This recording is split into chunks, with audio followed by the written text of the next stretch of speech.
Saya luar biasa. Sehat-sehat. Semangat. Ada sukacita ya hari ini. Amin. Katakan haleluya. Haleluya. Bapak Ibu saya kasih di dalam Tuhan Yesus. Saat ini kita akan mulai ibadah kita di pagi hari ini. Baik ada di tempat ini maupun yang di rumah maupun di ibadah yang lain. Sama-sama kita siapkan hati kita mau berdoa. Kita mau menyembah Tuhan. Kita berikan yang terbaik hari ini untuk Tuhan. Haleluya. Syukur Bapak Ibu. Kami ada saksi Tuhan Yesus. Kau berikan yang terbaik untuk format yang Kau luruskan kami Tuhan, baik kami yang ada di tempat ini maupun yang ada di rumah. Kau urapi kami Tuhan, kekuatan yang baru Tuhan. Suci kuduskan kami, layakkan kami Tuhan. Kami dapat datang menyembah kepada kasih Tuhan. Terima kasih Tuhan Yesus. Suci kuduskan kami Tuhan. Bagi semua yang ada di tempat ini. Terima kasih Tuhan Yesus. Di dalam nama Tuhan Yesus, kami habiskan ibadah ini. Haleluya. Hanya nama Tuhan yang kudus,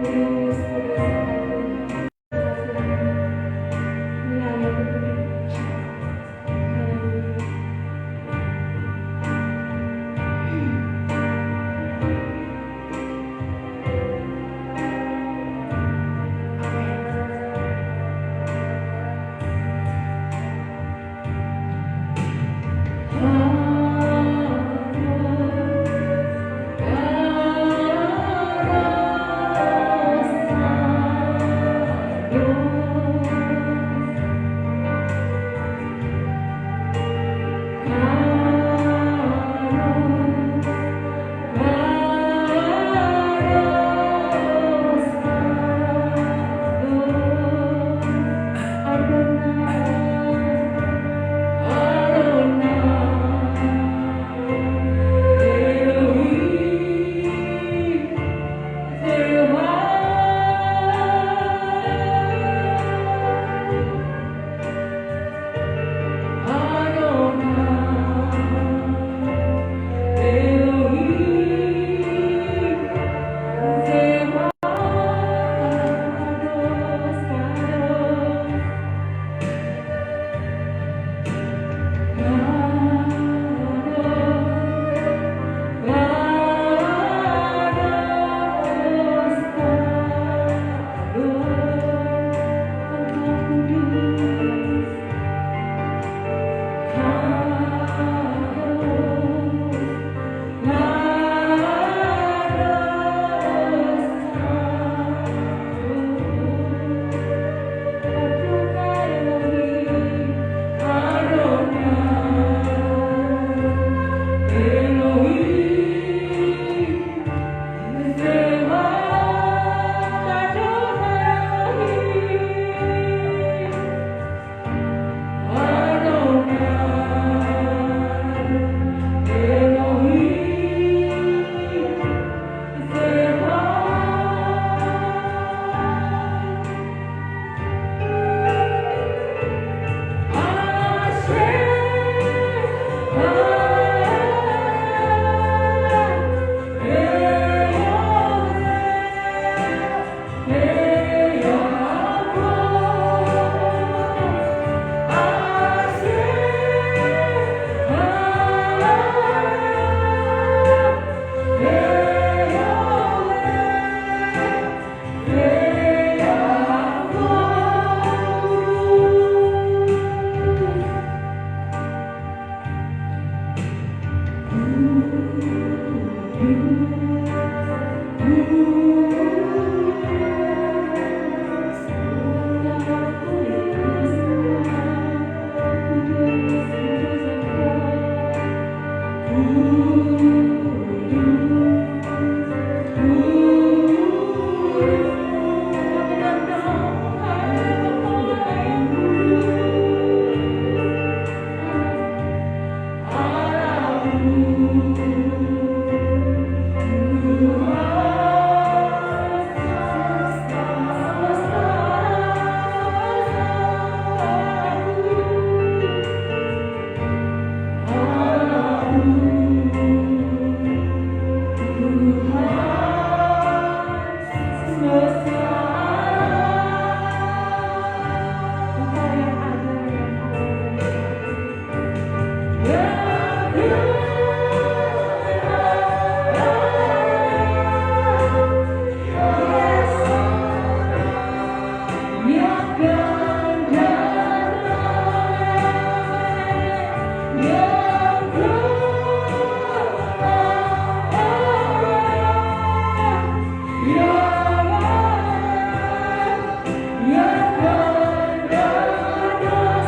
Biarlah bumi penuh kemuliaan Tuhan.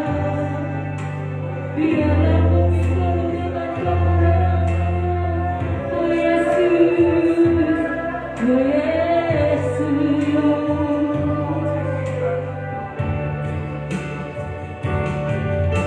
Bumi penuh kemuliaan.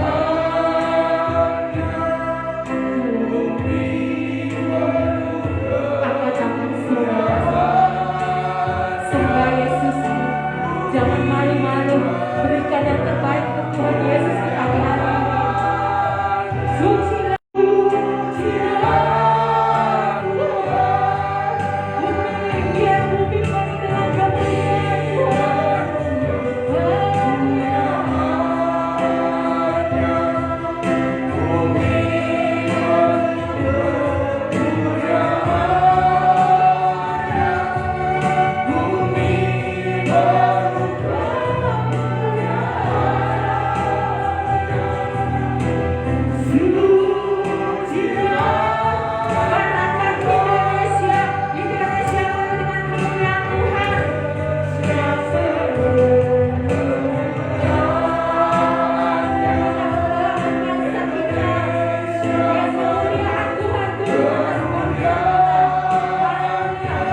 Berikan sorak-sorai kepada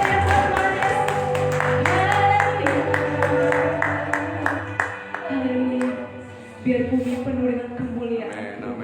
Biar bangsa kami penuh dengan kemuliaan Tuhan. Engkau urapi Tuhan Yesus bangsa kami. Pulihkan bangsa kami Tuhan. Haleluya Tuhan, terima kasih Tuhan. Kami mau lebih lagi Tuhan memuji memuliakan nama Tuhan di pagi hari ini. Biarlah pagi hari ini Tuhan kami senangkan hati-Mu Tuhan. Terima kasih Bapa yang baik, segala puji sembah kemuliaan hanya bagi Engkau sekarang dan selama-lamanya. Haleluya. Sama-sama kita katakan amin. Siap memuji Tuhan? Amin. Amin. Sama-sama kita memuji Tuhan. Sama-sama kita katakan Tuhan memberi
umat yang berdoa, memuji dan menyembahnya saatnya. Inilah saatnya dinanti, firman Allah telah digenapi. Amin. Kulihat penuai yang terjadi dan melanda sempurna sekali lagi. Ku terima janji Allah bagi kaum Yehuda, umat yang berdoa, memuji dan menyembah.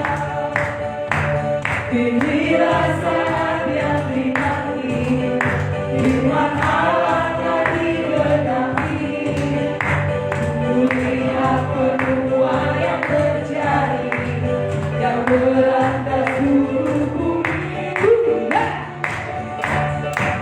Tuhan memberiku kegirangan dan sukacita berlimpah. Bintang yang baru dicurahkan. Haleluya, ku bersorak. Tuhan memberiku kegirangan dan sukacita berlimpah. Bintang yang baru dicurahkan. Haleluya, ku bersorak.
Berkarena kau besertaku,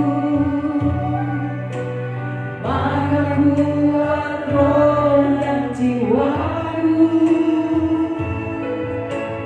Tangan-Mu Tuhan selalu ku nantikan, di setiap langkahku percaya. Firman-Mu berkata kau besertaku, maka kuat roh dan jiwaku. Tangan-Mu Tuhan selalu ku nantikan, di setiap langkahku percaya. Dengan sayap-Mu ku akan terbang tinggi di tengah badai hidup. Ku tak menyerah, hanya kekuatan dan perlindungan bagiku. Pertolongan-Mu di tempat maha tinggi. Tuhan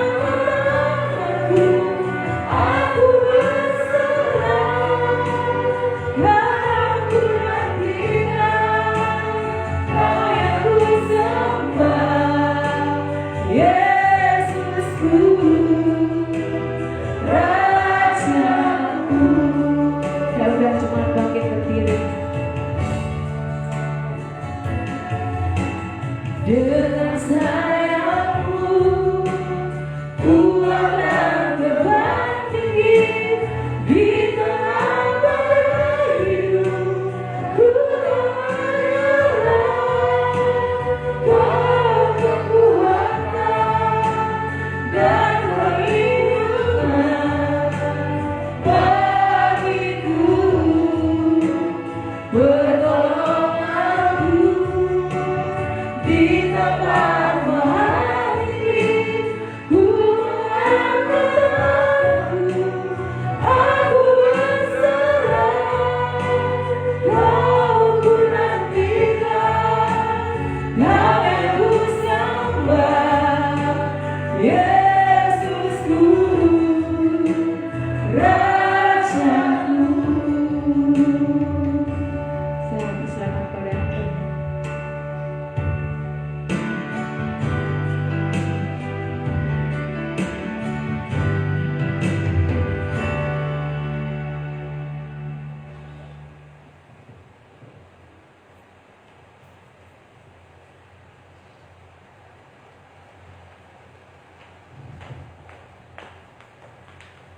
Di tempat ini dalam hati sehat, dalam hati baik, semua dengan anak pemeliharaan Tuhan.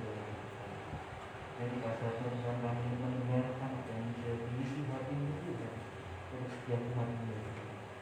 Kiranya Tuhan, Kau persiapkan kami Tuhan, hati kami, pikiran kami, tubuh jiwa kami, sehingga kita diberi oleh kebenaran Tuhan. Sementara firman disampaikan, biarlah semua itu boleh menangkap dan mengerti apa yang menjadi Tuhan. Dan dalam para yang mengamalkan kasih kamu Tuhan, kiranya Tuhan yang alih-alih supaya apa yang harus tersampaikan Tuhan boleh sesuai dengan Tuhan. Kami siap mendengar firman Tuhan dalam nama Tuhan Yesus. Hai berdoa dan bersyukur. Amin. Silakan duduk. Bapak Ibu yang terkasih dalam Tuhan. Puji nama Tuhan. Shalom Bapak Ibu. Bagaimana kabar Bapak Ibu hari ini?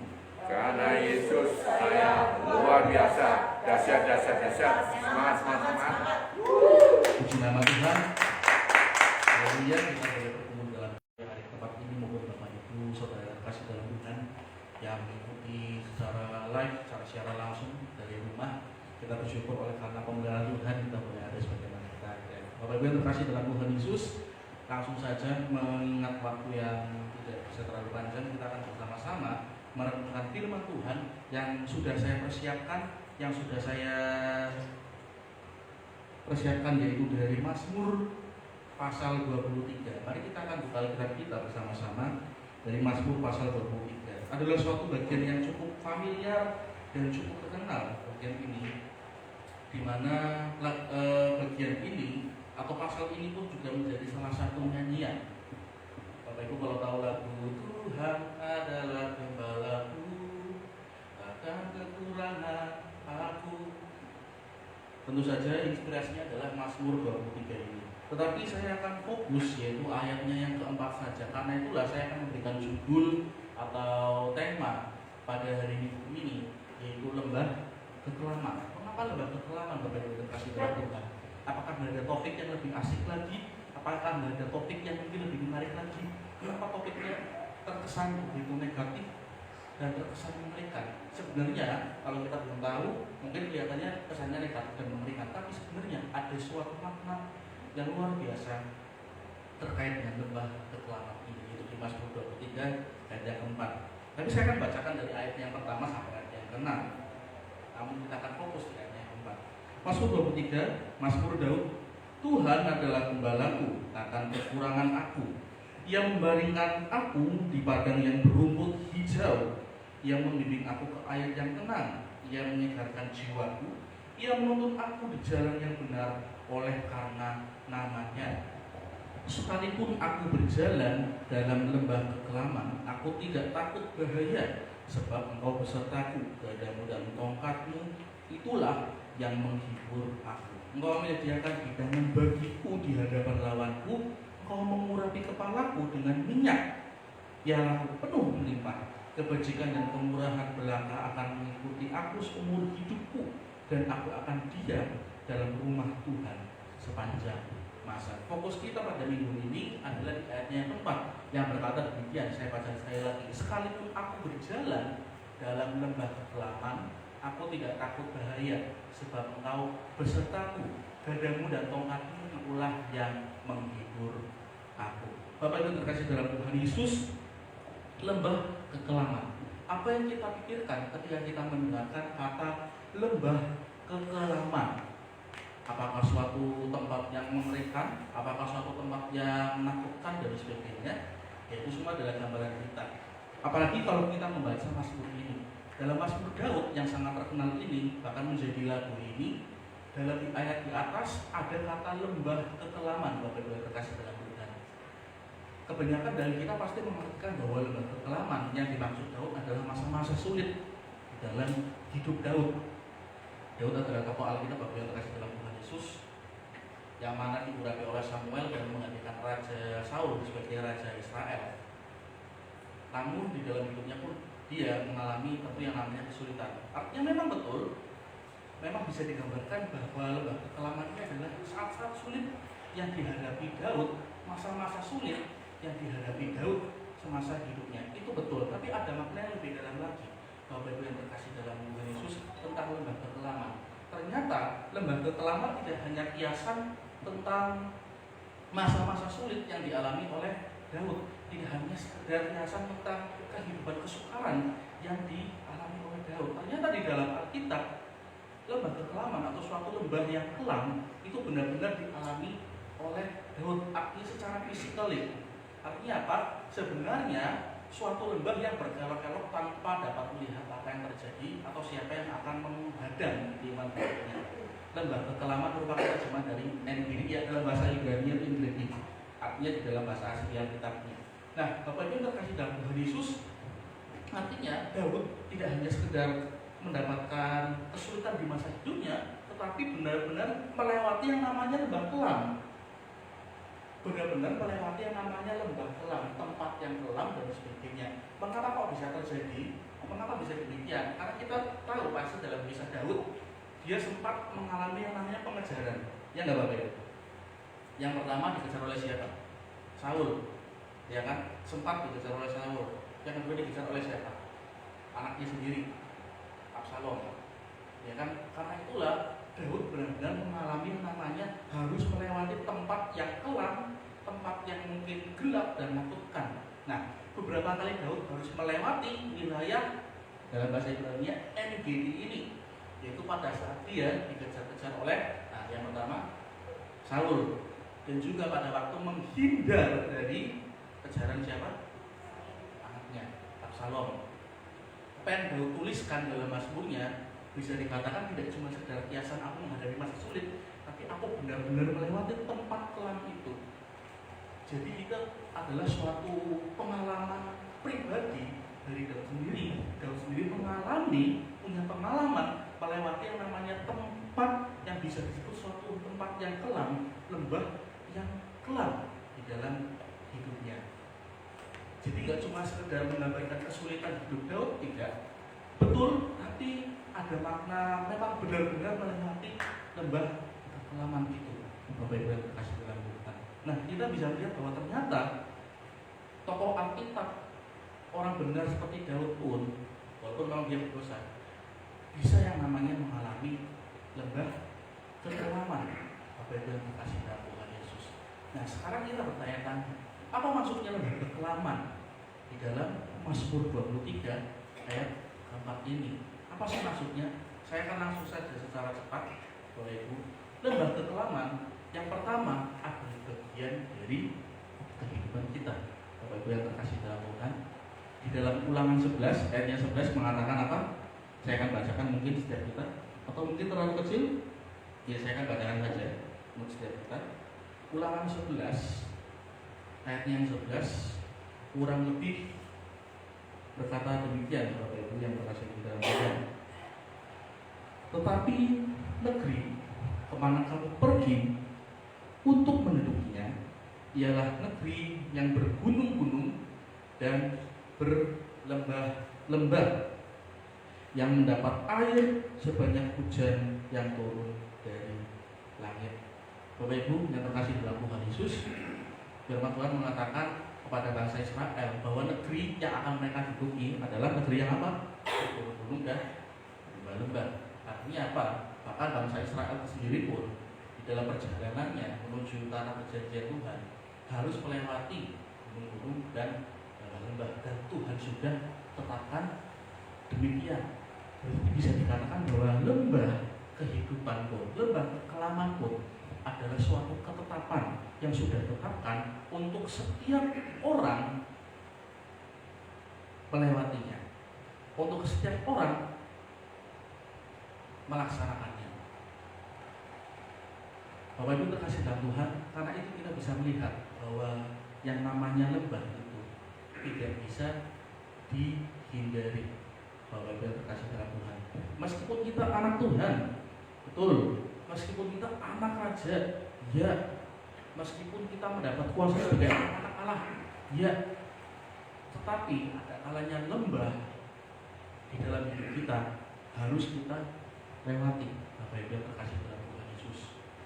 Nah, Bapak Ibu yang terkasih dalam Tuhan Yesus, lembahnya ini bermacam-macam, dan setiap kita mengalami lembah yang berbeda-beda. Tidak sama, Bapak Ibu terkasih dalam Tuhan Yesus. Mungkin lembah kekelaman dalam hidup saya berbeda dengan lembah kekelaman yang dialami oleh Bu Budi atau Pak Budi. Mungkin lembah kekelaman yang dialami oleh Bu Hana tidak sama dengan yang dialami oleh Bu Justin atau yang lain sebagainya. Berbeda-beda, tetapi pasti semua orang akan melewatinya, Bapak Ibu terkasih dalam Tuhan Yesus. Dan ketika kita masuk di dalam lembah kekelaman, itu bukan karena kita kurang ke gereja, itu bukan karena kita kurang beriman, itu bukan karena kita kurang baca Alkitab, bukan karena kita kurang persembahan. Kadang ada beberapa orang mengatakan, nah makanya supaya kamu nggak mengalami kesialan atau mengalami kesulitan, supaya perjalananmu beruntung, makanya rajin-rajin baca Alkitab, makanya rajin-rajin mengikuti tuntunan Tuhan, makanya rajin-rajin berdoa ke gereja pelayanan. Bapak Ibu, saya ambil contoh Paulus. Paulus kurang mengikuti tuntunan Tuhan bagaimana? Paulus kurang mengikuti tuntunan Tuhan bagaimana? Pasti diikuti, tapi yang terjadi apa? Hampir mati, digigit ular dan sebagainya. Justru karena Paulus mengikuti tuntunan Tuhan, hal-hal yang seharusnya mungkin tidak adil bagi Paulus malah terjadi. Begitupun dengan kita, Bapak Ibu terkasih dalam Tuhan Yesus. Bukan karena kita kurang ini dan kurang itu, enggak. Tapi karena memang ada satu ketetapan supaya kita harus melewati lembah kekelaman itu. Saya katakan bukan maksud untuk menyumpahi atau menyepakkan ya bahasa Jawanya, tapi setiap kita akan melewatinya. Entah itu Bapak Ibu Saudara sudah pernah melewatinya, atau mungkin saat ini Bapak Ibu Saudara sedang melewatinya, atau mungkin Bapak Ibu Saudara nanti akan melewatinya. Bapak Ibu terkasih dalam Tuhan, kita semua harus melewatinya. Bahkan orang benar sekalipun, kita harus melewati tentang kekelaman tersebut. Masih yang pertama ya poinnya ya, belum poin yang kedua. Nah ya, artinya kesukaran yang ada dan harus kita hadapi itu tidak bisa kita hindari, Bapak Ibu terkasih dalam Tuhan. Tapi kita percaya bahwa sekalipun kita harus melewatinya, sekalipun kita harus menjalaninya, kita percaya bahwa ada kuasa Tuhan yang menyertai kita. Amin Bapak Ibu.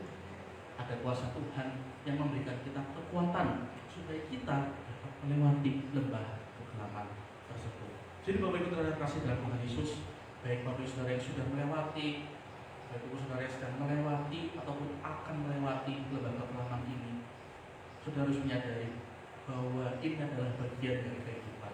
Ini adalah bagian dari skenario-nya Tuhan atas kehidupan Bapak Ibu Saudara. Ketika Bapak Ibu Saudara mengalami lembah kekelaman, bukan berarti Tuhan meninggalkan saudara. Ketika saudara mengalami yang namanya lembah kekelaman, bukan berarti saudara sedang dihukum Tuhan. Tidak. Ini bagian dari perjalanan yang harus kita hadapi. Karena apa? Karena ketika manusia jatuh dalam dosa, bumi dikutuk, ya kan? Manusia jatuh dalam dosa, bumi rusak. Sehingga bagian ini pun lembah kekelaman, kesukaran dan penderitaan sebagainya memang harus kita hadapi. Tapi kita yakin dan percaya ada Tuhan yang beserta dengan kita. Janjinya dalam pasal yang terakhir 28, aku menyertai engkau senantiasa sampai kepada akhir zaman. Karena itu Bapak Saudara kasih dalam Tuhan, apabila saudara mengalami lembah kehidupan, kesulitan, tantangan, jangan terburu-buru menangkini, jangan terburu-buru.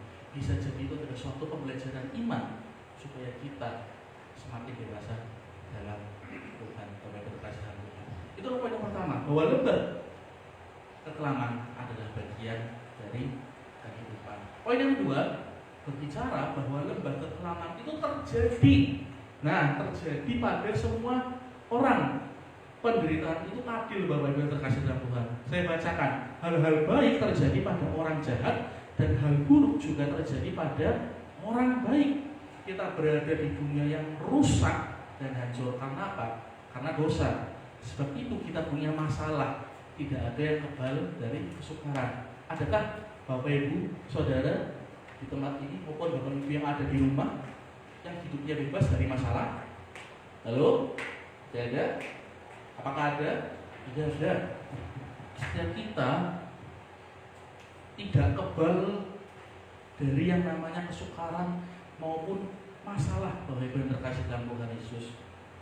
Kadang kita iri memang ya, kok saya yang sudah ke gereja, kok saya yang sudah melayani, kok saya yang sudah percaya kepada Tuhan, kok hidupnya Tuhan izinkan mengalami masa kekelaman. Mereka orang-orang yang nggak percaya Tuhan, yang bisnisnya bohong, tipu-tipu, ya kan, dunia tipu-tipu, menipu, berbuat curang dan sebagainya, kok kelihatannya baik-baik saja ya. Kadang kita iri, ya kan? Kadang kita suka iri dengan hal-hal demikian. Kok seakan-akan Tuhan meninggalkan saya, apa saya kurang ya? Enggak, ini berkaitan dengan poin yang pertama. Poin yang kedua ini berkaitan dengan poin yang pertama, Bapak Ibu. Hanya saja mereka, semua orang, itu waktunya mengalami lembah kekelaman itu beda-beda. Waktunya beda-beda, nggak sama, nggak sabrut gitu loh. Semuanya mengalami lembah kekelaman keberatan, enggak. Sekarang kalau semuanya mengalami lembah kekelaman keberatan, siapa yang nanti akan menguatkan? Siapa yang nanti akan memberikan motivasi, menguatkan, mendoakan? Sementara semuanya mengalami penderitaan yang sama, ya kan? Enggak. Semuanya itu mengalami. Baik itu saudara orang benar, baik itu orang-orang yang tidak mengenal Tuhan, semuanya akan mengalami lembah kekelaman. Tapi kita dibedakan, Bapak Saudara. Mengapa? Karena mereka orang-orang yang mengalami lembah kekelaman, pasti mereka akan mengandalkan kekuatan mereka sendiri, orang lain dan sebagainya. Tapi kita punya Tuhan, Bapak Ibu terkasih dalam Tuhan Yesus. Itu yang membedakan kita dengan orang-orang ketika mereka mengalami yang namanya lembah kekelaman.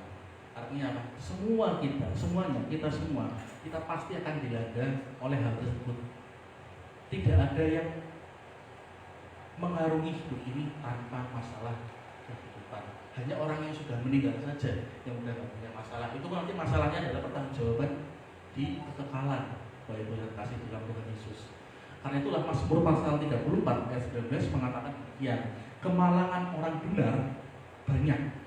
Saya katakan kali, kemalangan orang benar banyak, tetapi Tuhan melepaskan dia dari semuanya. Itu amin Bapak Ibu. Ada saatnya Tuhan melepaskan kita dari masa-masa kemalangan kita, masa-masa kesukaran kita. Artinya apa? Tidak terjadi untuk selama-lamanya, tidak terjadi untuk seterusnya. Memang mungkin waktunya lama, ya, tapi bukan berarti untuk selamanya. Memang mungkin waktunya kelihatannya kok nggak sebentar ya, kok aku jam suwe banget ya, lama banget ya. Tetapi akan ada saatnya Tuhan melepaskan orang benar, kita orang percaya dari semuanya itu. Bapak Ibu yang terkasih dalam Tuhan. Jadi Bapak Ibu terkasih dalam Tuhan, jangan iri dengan orang-orang yang tidak percaya Tuhan. Tetapi kok mereka kelihatannya baik-baik saja ya? Tidak. Semua orang pasti akan mengalami yang namanya lembah kekelaman. Tetapi yang membedakan kita dengan mereka adalah kita punya Tuhan. Kita punya Tuhan, kita mengandalkan Tuhan. Dan Tuhan yang akan bekerja secara ajaib, Bapak Ibu, memberikan pertolongannya kepada setiap kita. Mungkin pertolongan Tuhan tidak selalu berbentuk mukjizat, enggak.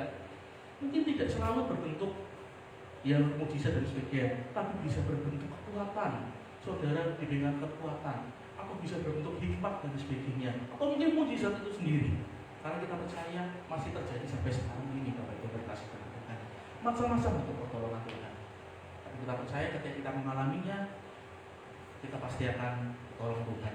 Kita pasti akan dibebaskan Tuhan. Bapak Ibu berkasih Tuhan. Jangan iri, Bapak Ibu sudah kasih dalam Tuhan Yesus. Itu semua terjadi kepada semua orang. Yang membedakan adalah momennya dan waktunya. Itulah poin yang kedua, Bapak Ibu yang kasih dalam Tuhan, bahwa lembah kekelaman itu terjadi kepada semua orang. Lalu poin yang ketiga, apa itu lembah kekelaman? Lembah kekelaman itu tidak bisa diprediksi datangnya kapan.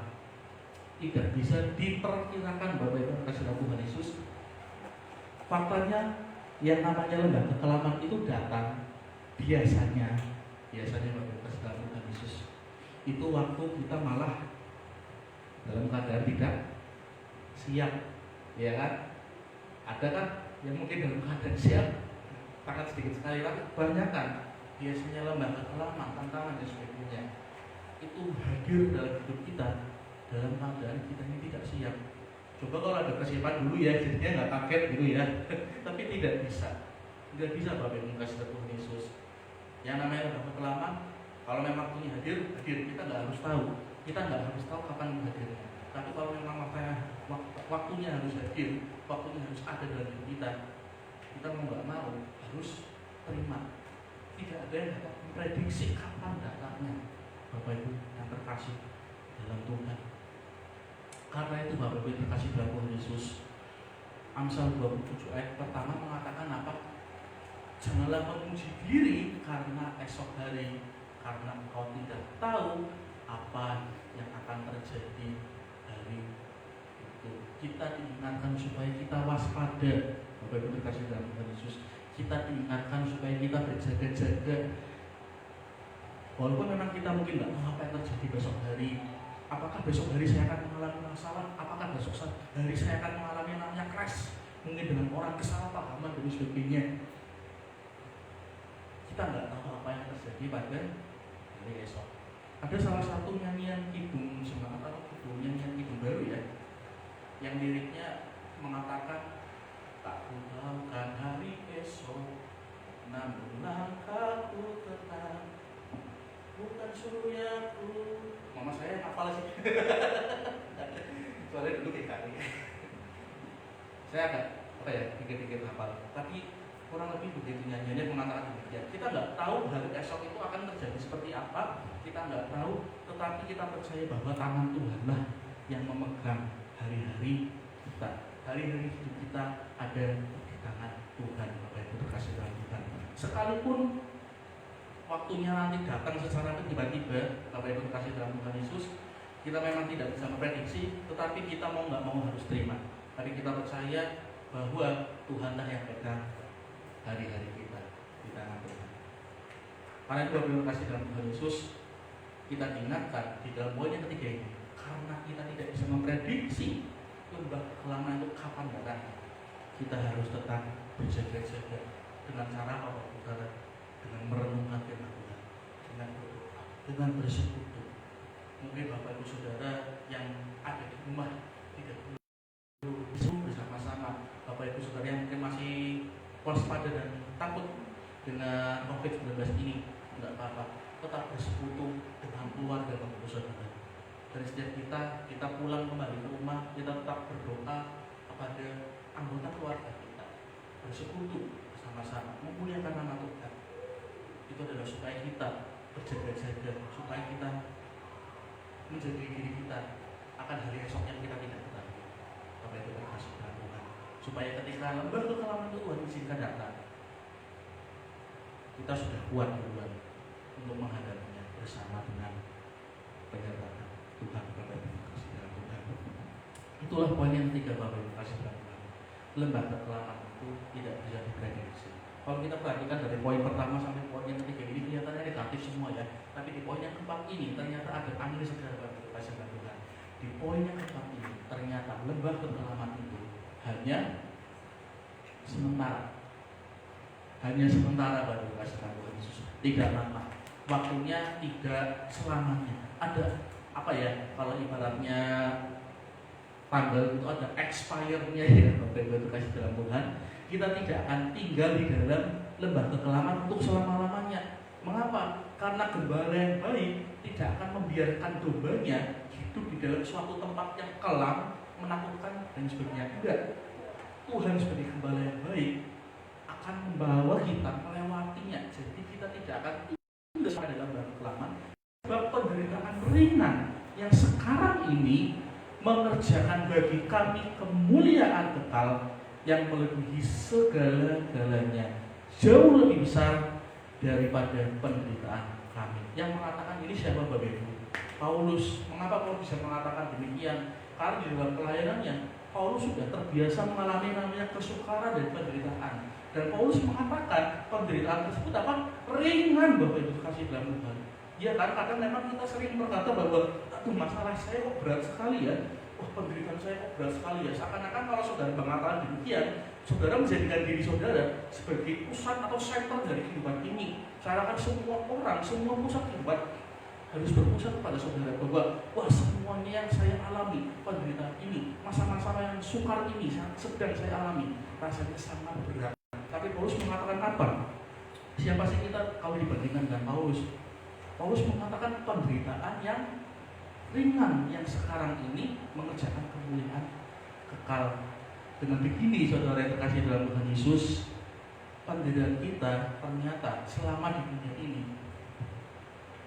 walaupun memang berbeda-beda, itu masih terhitung ringan. Saudara masih mengatakan berat, tapi kita katakan saudara mengalami penderitaan yang tetap katakan ringan. Itu kasih dalam Tuhan Yesus. Ya, memang penderitaan tetap ringan, enggak berat-berat amat lah, ringan. Karena Alkitab mengatakan demikian kalau dikasihkan Tuhan Yesus. Mengapa demikian? Mengapa dikatakan ringan? Karena apa? Karena berbanding tidak sebanding dengan apa? Kemuliaan kekal yang akan kita terima. Kemuliaan kekal itu apa? Yaitu kemuliaan yang bersifat kekal, yang bersifat abadi. Ketika kita nanti bertemu muka dengan Tuhan di surga. Itulah kemuliaan kekal. Itu makanya Paulus mengatakan penderitaan yang ringan, Bapak Ibu terkasih dalam Yesus. Karena upahnya nanti adalah upah yang melampaui segala apa yang ada di dunia ini. Dunia ini tidak bersifat kekal, tetapi ketika kita nanti meninggalkan dunia ini, ada satu hal yang kekal, Bapak Ibu terkasih dalam Tuhan. Kemuliaan kekal itu apa? Berjumpa, bertemu dengan penebus kita, muka dengan muka. Kalau Musa saja ketemu dengan Tuhan, nggak bisa lihat muka, Bapak Saudara. Orang memandang kemuliaan Tuhan, orang berdosa mati KPK, tapi kita nanti di surga nanti bertemu berhadapan dengan muka. Bukankah itu suatu upah atau suatu kemuliaan yang luar biasa dibandingkan dengan penderitaan yang kita alami di dunia ini? Bukankah itu adalah suatu hadiah yang luar biasa yang melampaui segalanya? Bapak Ibu kasih tahu Tuhan Yesus. Karena itu kita harus menganggap bahwa setiap penderitaan yang saya alami itu masih tergolong ringan, masih tergolong ringan, gak sebanding dengan kemuliaan yang nanti akan saya dapatkan di kehidupan setelah kematian, yaitu kehidupan kekal. Amin. Bapak Ibu kasih Tuhan. Lembah yang kita hadapi, lembah yang kita lewati tidak selamanya, tetapi hanya sementara. Akan ada masanya lembah kekelaman itu berakhir. Inilah yang saudara kita dapatkan. Tidak selamanya kita menghadapi penderitaan. Ada kalanya kita akan dibebaskan dari masa-masa lembah kekelaman. Dan kita percaya sekalipun Tuhan mengizinkan kita melewati lembah kekelaman, Tuhan punya tujuan. Karena itu di poin yang kelima, lembah kekelaman itu ada tujuannya. Menurut kasih Tuhan. Saudara kasih Tuhan, kalau kita melihat di Mazmur kembali ya, Mazmur pasal yang ke-23 tadi, kita mundur mungkin satu ayat, tadi kan di ayat yang keempat ya, kita mundur satu ayat yang ketiga. Ia menyegarkan jiwaku, ia menuntun aku di jalan yang benar oleh karena namanya. Baru lanjut, sekalipun aku berjalan dalam lembah kekelaman, aku tidak takut bahaya sebab engkau besertaku, gadamu dan tongkatmu itulah yang menghibur aku. Berarti yang menuntun Daud untuk masuk ke dalam lembah kekelaman ternyata siapa? Ternyata Tuhan sendiri. Tapi tetap di jalan yang benar Bapak Ibu Saudara. Mengapa? Karena ada Tuhan di dalam lembah kekelaman tersebut. Nah, lembah kekelaman itu punya tujuan. Tujuannya apa? Tujuannya pasti berkaitan dengan iman kita. Bapak Ibu kasih Tuhan. 1 Petrus pasal yang pertama ayat yang 6 sampai 7 mengatakan demikian. Misalnya terlalu kecil ayat, saya akan bacakan untuk setiap kita. Di 1 Petrus pasalnya yang pertama ayatnya yang ke-6 sampai ayatnya yang ke-7. Saya akan bacakan untuk setiap kita. Bapak Ibu Saudara bisa menyimaknya. Bergembiralah akan hal itu, sekalipun sekarang ini kamu seketika harus berduka oleh berbagai pencobaan. Ayat 6 dulu. Oleh berbagai pencobaan. Apakah satu macam pencobaan? Enggak. Berbagai artinya lebih dari satu atau mungkin lebih dari dua.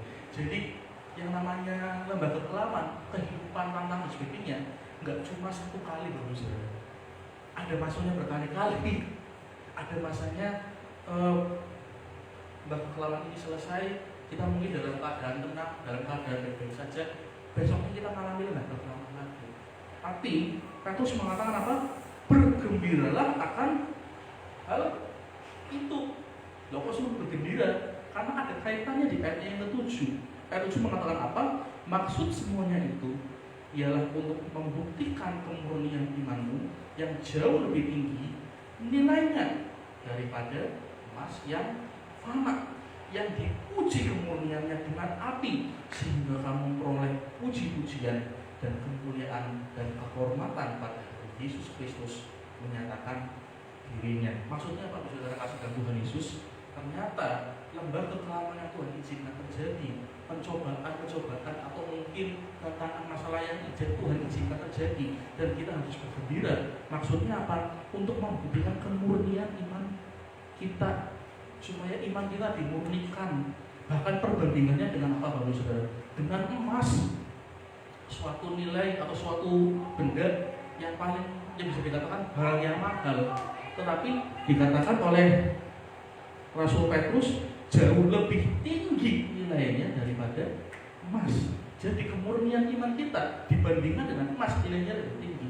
Artinya apa? Supaya iman kita semakin diasah, dimurnikan. Emas dimurnikan semakin bagus kan Bapak Saudara. Kotoran-kotoran yang ada dalam emas dimurnikan, dibakar, maka emas yang murni akan timbul. Iman kita juga demikian. melalui keadaan yang Tuhan izinkan terjadi, bahkan pandemi COVID ini Tuhan izinkan terjadi, iman kita dimurnikan. Sejauh mana kita percaya kepada Tuhan, Tuhan seperti apa yang kita percayai, Yesus seperti apa yang kita percayai. Seperti itu Bapak Saudara kasih dalam Yesus. Lembaga kelaman mempunyai tujuan supaya iman kita semakin dimurnikan, supaya iman kita semakin timbul, supaya iman kita semakin aktif bukan pasif, semakin percaya, semakin mengandalkan Tuhan di dalam hidup kita. Bapak Ibu terkasih dalam Tuhan. Nah, Bapak Ibu terkasih dalam Tuhan Yesus, bagaimana respon kita terhadap lembaga kelaman ini? Apakah kita akan bersungguh-sungguh? Apakah kita akan hanya mengandalkan Tuhan saja, berserah kepada Tuhan dan percaya bahwa Tuhan itu beserta dengan kita? Tuhan senantiasa menolong dan Tuhan senantiasa memberikan kekuatan, serta Tuhan punya rancangan yang terbaik, yaitu untuk kemurnian iman kita. Bapak Ibu terkasih Tuhan Yesus. Itulah 5 poin yang dapat kita pelajari pada hari ini, bahwa lembah kekelaman yang pertama, kita ulangi ya, lembah kekelaman itu yang pertama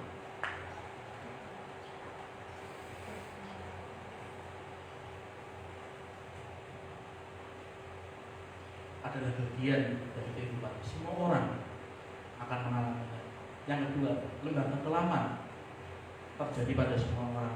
Yang ketiga, lembah kekelaman tidak dapat diprediksi kapan waktunya. Lembah kekelaman juga yang keempat hanya sementara. Dan yang terakhir, lembah kekelaman punya tujuan atas hidup. Ada yang menarik bahwa Bapak kasih dalam Tuhan Yesus di dalam Mazmur pasal 23 ini. Kalau kita perhatikan kembali, untuk penutup ya, kalau kita kasih dalam Tuhan Yesus yang terakhir. Kalau kita perhatikan di ayat yang pertama sampai yang ketiga, di sini adalah bagaimana Daud itu menceritakan tentang Tuhan. Saya bacakan lagi deh. Tuhan adalah gembalaku, takkan kekurangan aku. Ia membalikan aku di padang yang berbukit hijau. Ia membimbing aku ke air yang tenang. Ia menyegarkan jiwaku. Ia menuntun aku ke jalan yang benar oleh karena namanya. Di ayat yang pertama sampai ayat yang ketiga, Daud berkata iya Tuhan, maksudnya ya, menceritakan tentang Tuhan. Tapi di ayat yang keempat ini mengatakan, sekalipun aku berjalan dalam waktu lama, aku tidak akan bayi sebab engkau. Ada pergantian dari ia menjadi engkau. Dari yang tadinya menceritakan tentang Tuhan jadi berbicara kepada Tuhan. Ya kan Bapak Saudara? Di ayat yang pertama sampai yang ketiga Daud berbicara tentang Tuhan. Tapi di ayat yang keempat, mulai ayat yang keempat, Daud berbicara kepada Tuhan dengan kata ganti engkau. Mungkin sepele, tapi kadang kita suka nyepelekan ya, tapi ternyata ada hal yang unik. Bapak Ibu Saudara yang terkasih dalam Tuhan Yesus,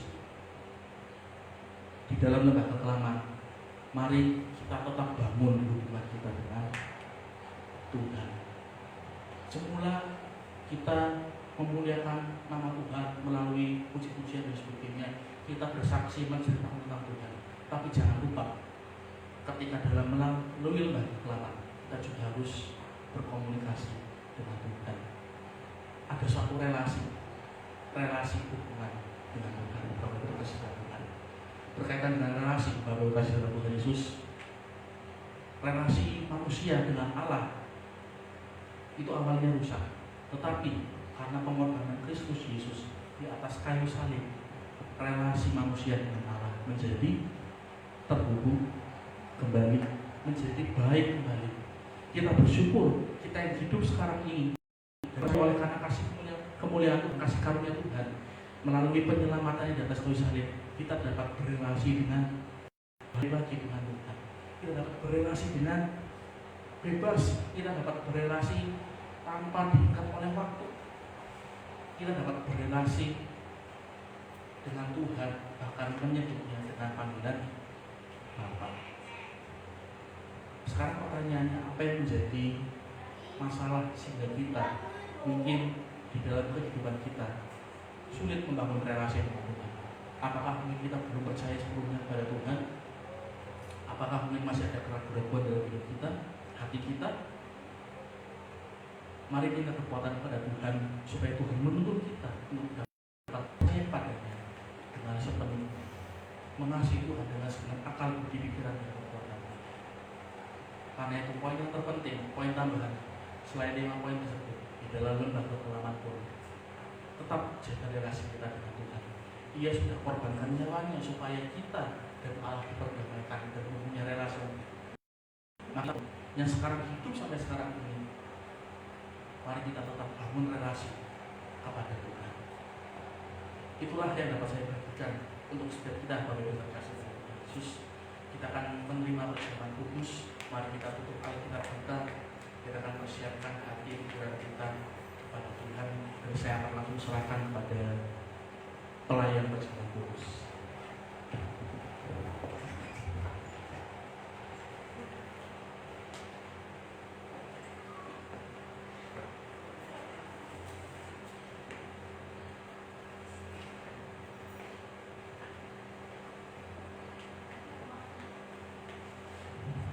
Kita akan masuk dalam perjamuan kudus, Bapak Ibu Saudara.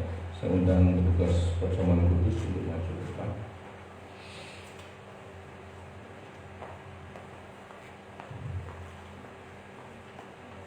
Bapak Ibu Saudara, setiap kali kita masuk dalam perjamuan kudus, kita akan mengingat ayat ini. 1 Korintus 11 ayat 26. Sebab setiap kali kamu makan roti ini dan minum cawan ini, kamu memberitakan kematian Tuhan sampai Ia datang. Perjamuan kudus ini adalah perjamuan daripada Tuhan Yesus sendiri, dan setiap kali kita melakukan perjamuan kudus ini, maka perjamuan kudus ini mengingatkan kita akan betapa kasihnya Tuhan kita kepada kita, ya, belas kasihannya, kasih sayang yang demikian hebat, pengorbanannya dan penderitaan yang luar biasa, bahkan rela mati di atas kayu salib. Oleh karena itu, Bapak Ibu Saudara, perjamuan kudus ini adalah bukti daripada kasih daripada Tuhan kita yang demikian luar biasa. Oleh karena itu, biarlah kita selalu ingat, bisa berapa besar pun masalah yang kita hadapi, kasih sayang daripada Tuhan jauh lebih besar, kasih dan kuasanya jauh lebih besar daripada masalah kita. Tuhan Yesus peduli dan mau menolong kita, menyertai kita di dalam setiap musim kehidupan kita, terkhususnya di dalam lembah kekelaman di dalam kehidupan kita. Yohanes 6 ayat 53 sampai 58 mengatakan, maka kata Yesus kepada mereka, aku berkata kepadamu, sesungguhnya jikalau kamu tidak makan daging anak manusia dan minum darahnya, kamu tidak punya hidup di dalam dirimu. Barang siapa makan dagingku dan minum darahku, ia mempunyai hidup yang kekal, dan aku akan membangkitkan dia pada akhir zaman. Sebab dagingku adalah benar-benar makanan dan darahku adalah benar-benar minuman. Barang siapa makan dagingku dan minum darahku, ia tinggal di dalam aku dan aku di dalam dia. Sama seperti Bapa yang hidup mengutus aku dan aku hidup oleh Bapa, demikian juga barang siapa yang memakan aku akan hidup oleh aku. Inilah roti yang telah turun dari surga, bukan roti seperti yang dimakan nenek moyangmu dan mereka telah mati. Barang siapa makan roti, ia akan hidup untuk selama-lamanya.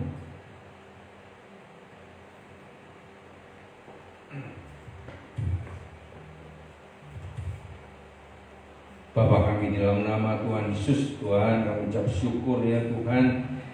Di hadapan kami ada perjamuan kudus. Perjamuan kudus ini mengingatkan kembali akan kasih-Mu yang demikian besar ya Tuhan.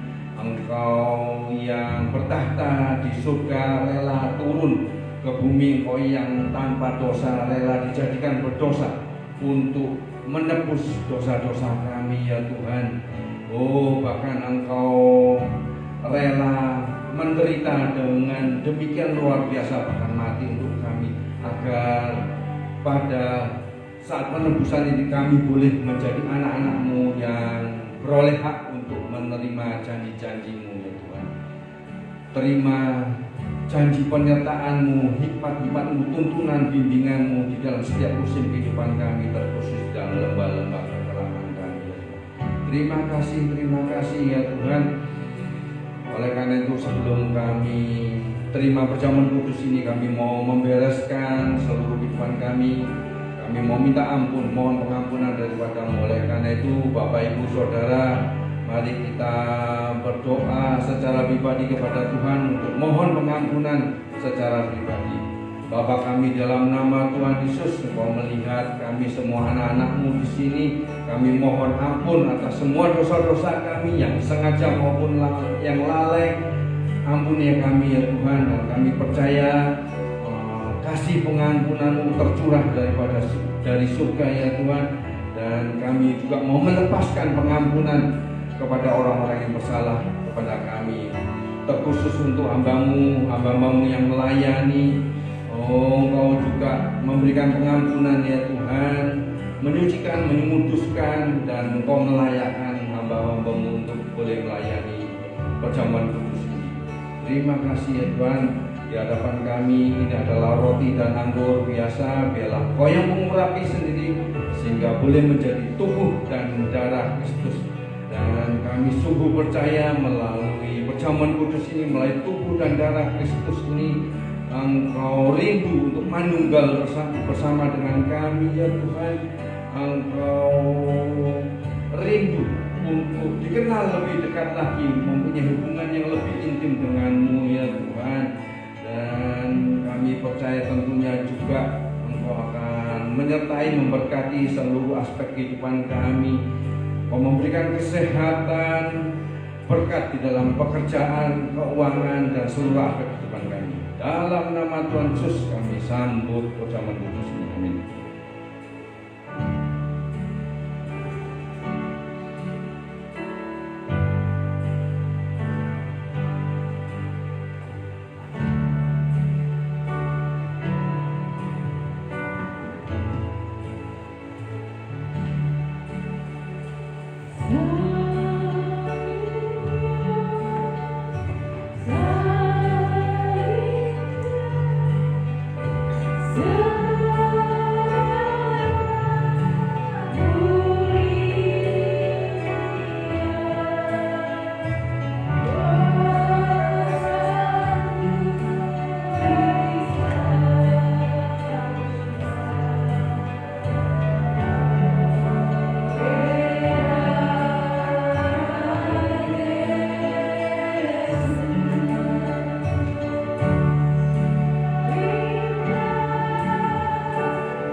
Tuhan sudah terima tubuh dan darah Kristus, mari bangkit berdiri.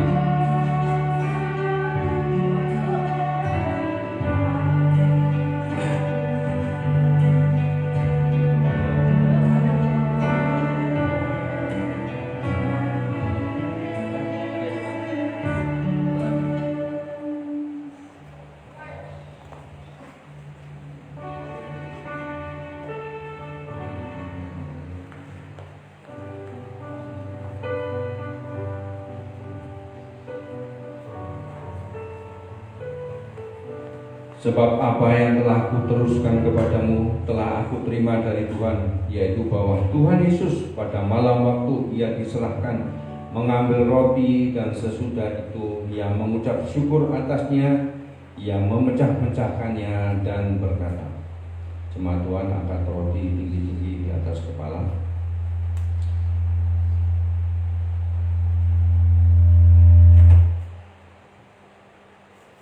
Inilah tubuhku yang diserahkan bagi kamu, perbuatlah ini menjadi peringatan akan aku.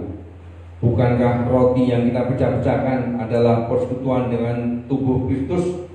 Mari makan dalam nama Tuhan Yesus.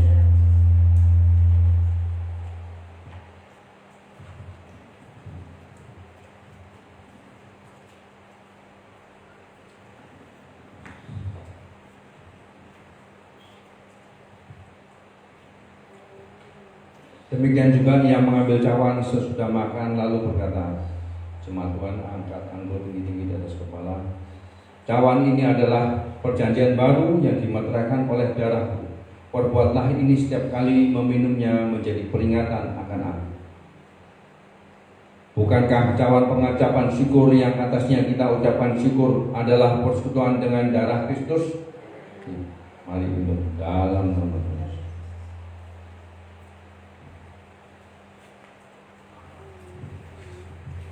Mari jemaat Tuhan yang sudah terima tubuh dan darah Kristus, mari kita ucapkan syukur, kita ucapkan terima kasih. Kita ucapkan terima kasih atas kasih setianya, atas pengorbanannya yang demikian luar biasa. Oh haleluya, haleluya, haleluya. Oh terima kasih Bapa, terima kasih. Oh pengorbananmu begitu luar biasa ya Tuhan. Oh kasih-Mu terbukti ya Tuhan, kasih-Mu dahsyat atas kami ya Tuhan, kasih-Mu dahsyat, kasih-Mu luar biasa ya Tuhan.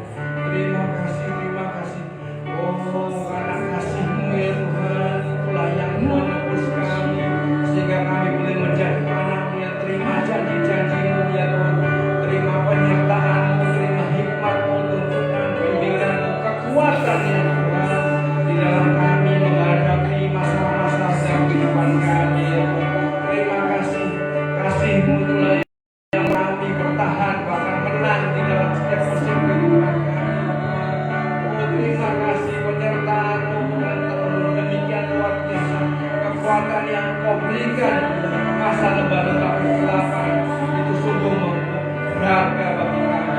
Terima kasih atas perjamuan kudus ini kami boleh menunggal dengan Engkau.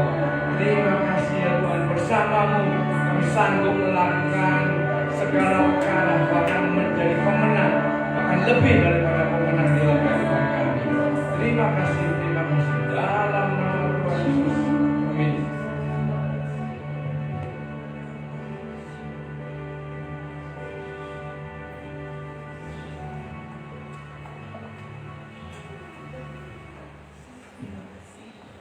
Silakan duduk.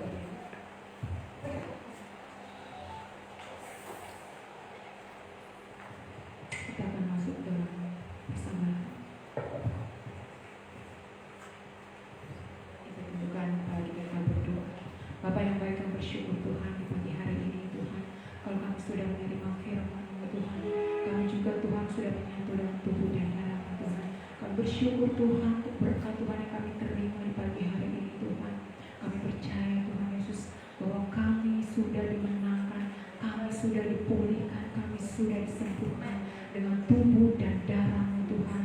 Kami diteraikan sebagai warga kerajaan surga, sebagai anak-anak Tuhan. Terima kasih Bapa yang baik, terima kasih Tuhan Yesus. Saatnya Tuhan kami akan memberikan yang terbaik untuk pelayanan kami di tempat ini Tuhan. Engkau berkati setiap tangan-tangan yang memberikan Tuhan, dan biarlah Kau memberi dengan segenap hati kami. Terima kasih Bapa, dan Tuhan yang akan membalaskan sesuai dengan kehendak-Mu Tuhan. Terima kasih Bapa yang baik, segala puji segala kemuliaan hanya bagi-Mu Tuhan. Haleluya, amin. Kami persilakan.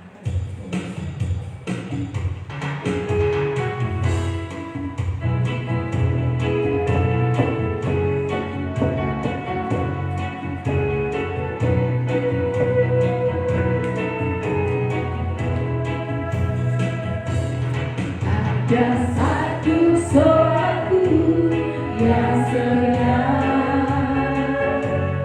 tak pernah Dia tinggalkan diriku. Di waktu susah, waktuku sendirian, Dia selalu menemani diriku. Namanya Yesus, namanya Yesus, nama Yesus yang menghibur hatiku. Namanya Yesus, namanya Yesus, nama Yesus yang menghibur hatiku. Ada satu solatku yang setia, tak pernah Dia tinggalkan diriku. Di waktu aku susah, waktuku sendirian, Dia selalu menemani diriku. Namanya Yesus, namanya Yesus, namanya Yesus, nama Yesus yang menghibur hatiku. Namanya Yesus, namanya Yesus, nama Yesus yang menghibur hatiku. Namanya Yesus, namanya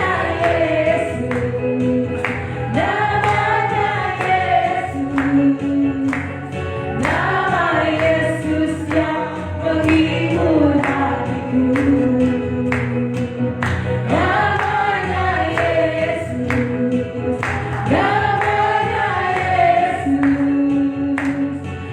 namanya Yesus, nama Yesus yang menghibur hatiku.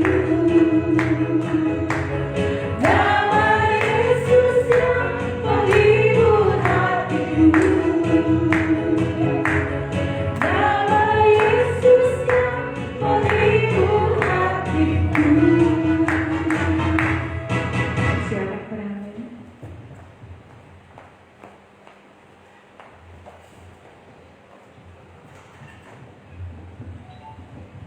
Shalom, Bapak Ibu saya kasih dengan Tuhan. Kita bersyukur pagi hari ini kita sudah diberkati lewat ibadah pagi hari ini, juga lewat perjamuan kudus yang sudah kita terima pagi hari ini. Untuk pengumuman, yang pertama perlu saya sampaikan bahwa salah satu program gereja kita mengadakan ABA, yaitu Abdul Baca Alkitab, di mana kita bersama-sama belajar untuk setiap hari bisa disiplin untuk membaca firman Tuhan, di mana dulu pernah yang kita awal mulai angkatan pertama sehari 5 pasal, tapi supaya kita bukan hanya asal membaca, tapi membaca sambil kita ini bisa memahami firman itu, firman bisa menjadi rema. Saya perkecil sehari 2 pasal, tapi sungguh-sungguh kita bacanya, kita bisa memahami, kita bisa mengerti, dan firman itu bisa menjadi rema. Dan puji Tuhan, kemarin adalah hari yang terakhir, langsung 3 pasal ya, karena sisa 1 pasal. Dan dari peserta berapa, ada 17 orang yang sudah lulus baca dari Kejadian sampai Wahyu. Karena itu saya akan kembali membuka untuk ABA angkatan yang kelima. Saya mengajak bagi Bapak Ibu Saudara yang belum mengikut ABA atau yang sudah lulus ingin ikut lagi, tidak apa-apa, boleh diizinkan. Sehari kita baca cuma 2 pasal Bapak Ibu Saudara, di mana nanti firman Tuhan disampaikan ya di dalam lembah kekelaman. Kita perlu kita ini bisa tetap berhubungan dengan Tuhan ya, ada koneksi, ada hubungan dengan Tuhan. Salah satunya apa? Saat kita membaca firman Tuhan itu adalah isi hati Tuhan sendiri. Dan ketika kita membaca firman Tuhan, kita bisa mengerti apa mau Tuhan, apa kerinduan hati Tuhan, apa yang Tuhan perintahkan untuk kita lakukan. Bapak Ibu Saudara, itu adalah isi hati Tuhan sendiri. Kita mendisiplin seperti itu ya, bukan wah aku harus baca, kalau enggak baca nanti dibentuk buana, jangan seperti itu. Tapi saya mengajak lewat kita membaca firman Tuhan bersama-sama sehari 2 pasal dari Kejadian sampai Wahyu, Bapak Ibu Saudara, sehari 2 pasal.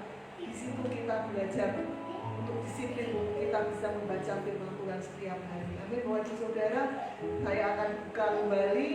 Nanti saya akan umumkan di grup mulai kapan kita akan mulai maba angkatan yang kelima, dan dari Bapak Ibu Saudara yang rindu untuk bergabung untuk ikut membaca firman Tuhan, nanti setiap hari malamnya ya, setiap malam saya umumkan, saya share di grup besok jadwalnya yang mana itu ada. Bapak Ibu Saudara kasih tahu yang belum pernah ikut ya, mungkin nanti bisa tahu di situ. Setiap malam nanti akan saya share untuk besok pembacaannya, jadwalnya di mana, seperti itu. Itu bagi Bapak Ibu Saudara yang tidak ada WA tapi pengen ikut. Ada juga beberapa jemaat yang seperti itu. Nanti lapornya setelah baca, nanti lapor pada saya bisa lewat SMS. Bapak Ibu saya kasih dalam Tuhan. Jadi bukan diwajibkan yang punya WA saja, tidak. Tapi Bapak Ibu Saudara yang tidak punya WA tapi tetap ingin ikut baca Alkitab lewat aba, nanti lapornya bisa lewat SMS. Jadi bagi Bapak Ibu Saudara yang rindu untuk ikut, juga saya mengajak yang belum pernah ikut, nanti bisa daftar, hubungi saya, Bu Hana, saya ingin ikut aba, aku baca Alkitab sehari 2 pasal. Dan bagi Bapak Ibu Saudara yang sudah lulus, saya melihat ada beberapa juga sudah ikut sampai 4 angkatan ini, ikut terus seperti itu ya. Bapak Ibu Saudara, itu bukan hanya dari anggota jemaat Betani saja, Troya saja tidak, tapi dari Cepu ada yang ikut, bahkan dari Purbalingga Bapak Indra serta anaknya itu juga ikut, Bapak Ibu Saudara. Jadi yang di luar dari gereja Betani saja ada yang ikut karena rindu bisa tertib membaca Alkitab setiap hari. Jadi saya mengajak bagi Bapak Ibu Saudara di tempat ini yang belum pernah ikut, ayo kita mau ikut bersama-sama. Ya itu saja yang bisa saya sampaikan. Tidak ada pengumuman yang lainnya. Minggu depan kita akan bersama-sama berkumpul. Baik, mari kita bangkit berdiri. Kita akan akhiri ibadah pagi hari ini. Kami mengucap syukur Tuhan, kalau Kau sudah memberkati ibadah pagi hari ini, Kau sudah hadir di tempat ini, Kau sudah menjamah setiap kami, Kau sudah berbicara, memberi kami kekuatan ya Tuhan, mengingatkan kami, meneguhkan kami lewat kebenaran firman-Mu. Kau juga sudah bertahta di atas pujian sembah kami boleh merasakan hadirat dan jamahan Tuhan dan hidup kami. Terima kasih ya Tuhan, dan kami juga sudah menabur untuk pekerjaan tangan-Mu. Mau melihat setiap tangan-tangan yang sudah menabur dengan sukacita, dengan tulus ikhlas, juga anak-anak-Mu yang setia memberikan 1/10 milik-Mu. Kami mau tetap pegang dengan janji firman-Mu Tuhan, karena Engkau Tuhan yang berjanji, dan Engkau Tuhan yang menggenapi janji-janji-Mu dalam hidup kami. Engkau Tuhan yang akan membuka tingkap-tingkap langit dan mencurahkan berkat-Mu Tuhan dalam hidup kami, dan Engkau akan menghabis segala belalang pengeri, belang pindah, belang lompatan yang akan memakan habis berkat-berkat Tuhan yang dicurahkan. Dan kami percaya ya Tuhan Yesus, kami anak-anak-Mu Tuhan yang terus taat dan setia mengasihi Engkau Tuhan, kami boleh hidup di bawah langit terbuka, kami boleh hidup di dalam kasih karunia-Mu ya Tuhan. Terima kasih Tuhan, kami percaya kami pulang dari tempat ini tidak sama seperti waktu kami datang. Kami pulang dari tempat ini, kami diberkati Tuhan. Kami mau mengangkat kedua tangan kami Tuhan untuk menerima berkat Tuhan pagi hari ini. Kami percaya pagi hari ini segala berkat-berkat yang terbaik dari Allah Bapa, Putra dan Roh Kudus, baik berkat-berkat jasmani, kesehatan, kekuatan, berkat-berkat materi, apapun yang kami butuhkan Tuhan Yesus sediakan, apapun yang dikerjakan tangan kami, Tuhan Yesus membuat sukses dan berhasil. Tapi juga berkat-berkat rohani, bila damai sejahtera Allah, sukacita Allah, kasih karunia Tuhan yang berlimpah-limpah yang dicurahkan melimpah dalam hidup kami. Kami terima berkat-Mu dengan ucapan syukur. Mari kita yang percaya sudah diberkati Tuhan Yesus, sama-sama kita katakan amin.